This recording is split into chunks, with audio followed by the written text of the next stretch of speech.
What's up, guys? Welcome back. I hope you're all having a great day today. Today we're going to be, as the title suggests, modifying our previous drawer system, adding bearings to it, tapping the scepter water tank, and making a sleeping platform. So I've gotten lucky in that my dad has gotten rid of his storage, wooden storage box that he used for his truck because he's putting a gooseneck in it. And he had these kind of like wheel bearings on there that just bolt in from the outside. So the width on this is 48 inches. Mine is 44 inches in there. So this isn't going to fit in there, but I have the wood and the bearings at my disposal to use. What I'm going to do is just kind of cut this up to the dimensions I need so that I can make a sleeping platform out of. So I'm going to be removing the rear seats and just getting rid of those, which are actually in pretty good condition. So if you know anybody that needs good condition leather seats from an 80 series Land Cruiser or Lexus, let me know in the comments down below. Anyways, we're going to take these out and just basically extend this, but I'm going to have hatches that open up like this for tools so that I can use this for like camping stuff and stuff that I would only need if I was to open the back up, and this stuff is going to be used a little bit more frequently. And I plan on putting like a Blue Eddy or Jackery 1000 watt, solar inverter power source in here as well. But anyways, before we get started on any of that, we have to remove the rear seats, so let's get started on that.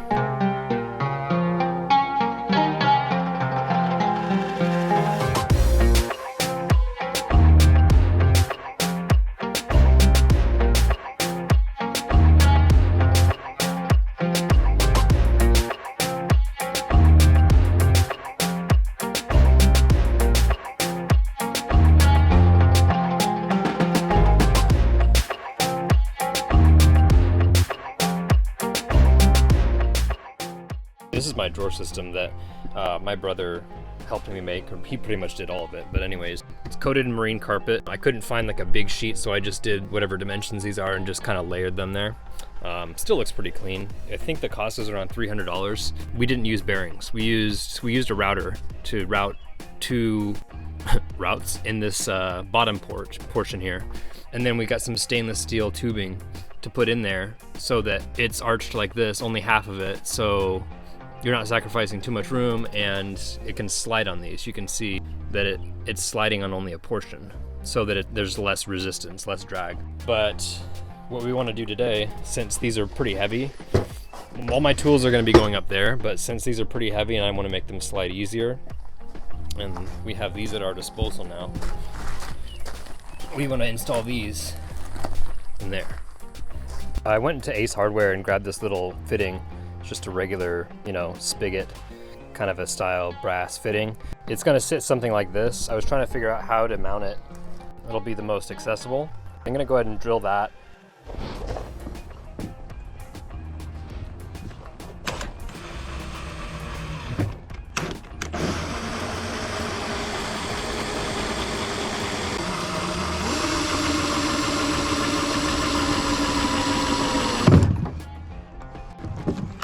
And then of course my battery dies.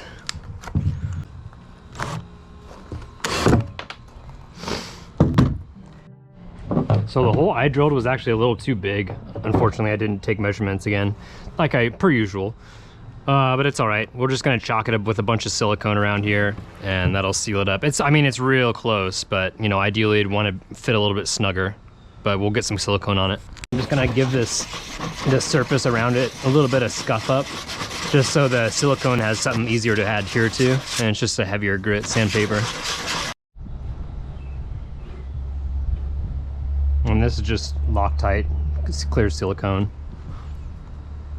I know the name, I know the brand, so that's why I bought it. All right, so this is gonna be the final iteration for this week.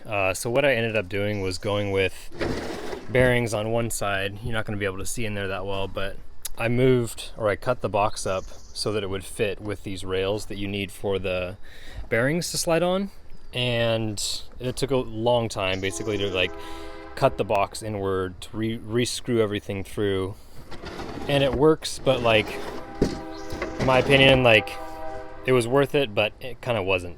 Anyways, the design I was showing you before it's kind of rickety, but with those steel rails, they're sitting in that channel that's been routed in. Honestly, I would recommend doing that for anyone that's just looking for a quick and easy fix or way to make a drawer system. But anyways, this is kind of just like, it's going to be for mainly like cooking stuff. I've got my Coleman double burner, and I'll keep all my seasonings, propane, toiletries, garbage bags and stuff like that. And then this drawer, I'm kind of undecided. I have my tent here, so I can still tent cam if I'd like. Probably end up putting these in here, but I need to make sure that they're not leaking all over the wood.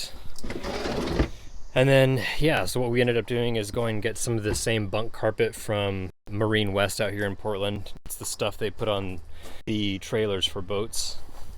It looks kind of funky, open like that, and I may end up changing this like this at this angle. The reason is because you can't open this without hitting the front seat, and right now my seat gears are actually broken. So I ended up installing the Gamvity gears wrong and broke the plastic gear that comes with the kit. So I'm going to see if I can epoxy it, glue it back together, and see if I can reuse it, or I'm just going to order another one because I didn't give myself much room here. Obviously this is pushed back to my ride length, so that's fine, and it's not going to move anyways. But the issue I was having is it wouldn't open unless the seat was tilted all the way forward, and even then it didn't have enough clearance. So I just kind of cut that piece off a little bit. So that could create issues sleeping here, obviously, because there's a hole there. So I might fix that. I might come up with another solution, I'm not sure. But anyways, both sides open like this. I just went to Ace Hardware and got some door hinges, and this is just a complete mess right now. This is all my tools. The reasoning behind this was before my tools were in that drawer there. I didn't like having to, every time I needed a tool, to open both swing arms and two pieces of a tailgate and a drawer just to get to one tool if it was like a wrench, or just go to Harbor Freight and get a small, I don't even know if they sell one that size, a small toolbox in here to get it all organized, because obviously right now it's a dump.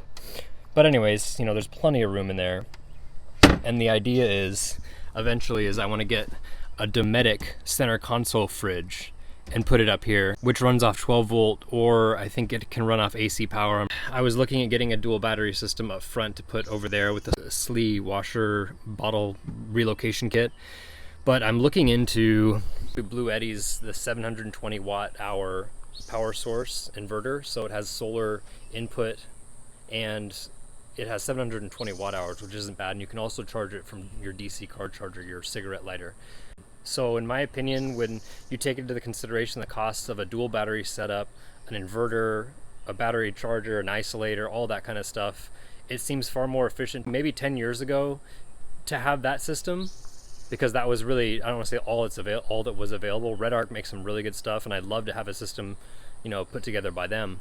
But in my opinion, for $500, I think the sale is they have right now, the Blue Eddy, and then a center console fridge, that keeps this whole area free. Now I can put gear here or store it in here, but I'm going to change, I'm going to put my bedding here so you can see in just a minute. All right, so this is it. I just put my huge king size mattress, my king size comforter, and the memory foam underneath. And yeah, I mean, it'll definitely accommodate, you know, it's got a lot of space in here. So this might not work for everyone, but I'm a single guy. I don't have a significant other. I don't have a pet. I don't have kids. So this isn't going to work for the vast majority of people. I understand that. The point was to kind of give people an idea of how it's working for me. I'm going to go out to the beach for a camping trip on Monday. So we'll kind of feel it out and see how it feels and everything. The endless debate of the rooftop tent versus the ground tent still continues, and both are great. Obviously, I think a rooftop tent is more ideal, but the one I want, I wouldn't just pay $1,000 for one that's like the loose bag setup. I would want like the iCamper hard shell, you know, really nice setup, and those run like $3,000 to $4,000. So when I have that money, sure, but like for now, I just want to be able to get out and camp, and I feel like this was a good happy medium, and it allows me to have storage as opposed to the second row of seats. So if you get rid of the second row of seats, now you're a coupe, so that is an issue, obviously, but I've dedicated this, you know, to off-roading and camping, so it works for me. So something, you know, considerations to be taking if you're going to try something like this. So unfortunately, my lack of skill here, and this isn't going to work. The hole I drilled was too big of a diameter for this, so I'm gonna have to figure out another solution for that. Another issue is, reason why I took out the middle seats was because I'm getting close to GVM with all the rock sliders, dual swing outs with the jerry cans and the bumper and the winch up front. So just taking them out and having everything down low, all my weight down really low relatively, I mean, is really nice. It's gonna, you know, improve my center of balance when I'm on tracks. But anyways, this side, I just have my sleeping bag. I've got a lot of room for storage in here. Obviously that'll fill up quick, as it always does, but pretty good setup for right now. So another reason I chose to have my bed inside, or, you know, make a bed available inside the cab, is because I live in the Pacific Northwest, and although some days are like this, for the vast majority of the year, like 7, 8 months, 9 months out of the year, it's rainy, it's overcast, it's cold, it's, you know, not ideal weather conditions. And what I was noticing was we'd use the awning for cover for both of our tents right here, and then we'd have no area to really prep. We would, because it hasn't really rained at all, but I'm thinking ahead, you know, winter is coming, and I want to have that awning reserved for, you know, walking around, sitting, maybe a campfire. You know, I'll have to figure out a way that I don't end up burning that ripstop with the embers, but, you know, I want to reserve that for cooking and just lounging. All right, so I did actually finish the tapping the scepter tank, and it was quite an interesting process. There's a lock washer on there with a gasket, and I wasn't able to do it. I had my dad helping me with it. Basically, there's a washer on the inside that he was able to basically throw down from there and somehow thread, which I'm still not sure how he did it. It's pretty impressive. And then, you know, obviously that just tightened it, because before I wasn't thinking straight and I just tried to silicone it, and it wasn't a snug of enough fit.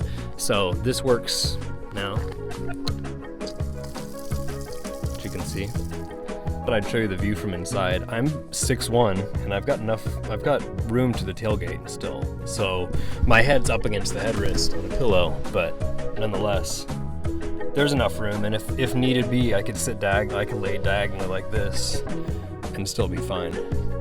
But yeah, obviously it's pretty spacious in here. And because I went with a low profile setup for the drawers, and this wheel well is not taken, it's not over, the drawers aren't up to the wheel well, there's a nice amount of headroom. That's one thing that I would suggest doing, is not making your drawers too high, because then you're just kind of sandwiched and you know, it's not as comfortable. You'll probably hit your head in the morning. Or maybe not, maybe you're not clumsy like me. All right, so there it is, closed. And yeah, it's really comfortable in here. Obviously it's gonna get pretty muggy, so, you know, here's the view from the cabin, or the front driver's seat. Yeah, it's really nice the way I've got it set up. So I'm excited to get out there and try it. And another cool thing is, you just open that up and then you can pretty much just look at the stars while you're inside the vehicle. Anyways, that's gonna do it for the vlog this week. I will see you guys on Tuesday. I'll be uploading on Tuesday. I'm gonna head out to the beach and do a little camping out in the forest by the beach. Not on the beach, unfortunately. It's almost impossible to get a campsite on the beach here in Oregon. But anyways, until then, I will see you on the trails.